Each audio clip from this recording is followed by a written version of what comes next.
that the economic realities of capitalist society necessitate a Third World War is one matter.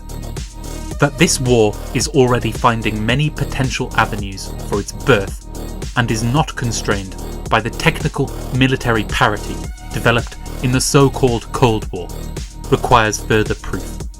The war in Ukraine illustrates this first point clearly, with, for example, that convoys of arms shipments from NATO countries constitute legitimate targets, Finland stating its intent to join NATO on the 13th of May, provoking a Russian vow to a military technical response, or NATO furthering its aggressive stance in Eastern Europe, all showing the potential for rapid escalation clearly.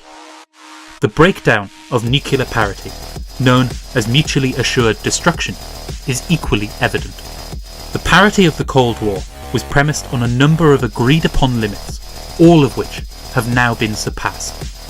The US production of low-yield nuclear warheads, or the Russian production of hypersonic missiles, the introduction of cyber warfare, an untested and unregulated arena in which the intent of an attacker is all but impossible to read.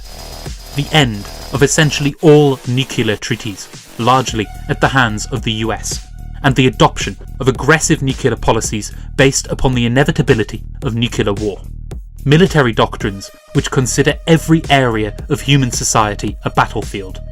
Each of these elements goes far beyond the parity established in the Cold War and points toward open war.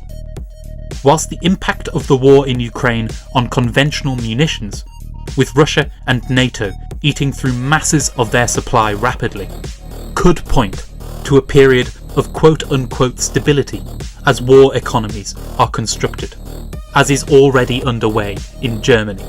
It could equally point to a reliance on cyber warfare, or simply a rapid escalation into eternal winter, as crisis makes imperialism ever more desperate and chaos vectors multiply, conflict anywhere in the world enmeshed in the fight between imperialists. This reality moves closer. Capital possesses no mechanism to stop it, for no power may cede without collapse.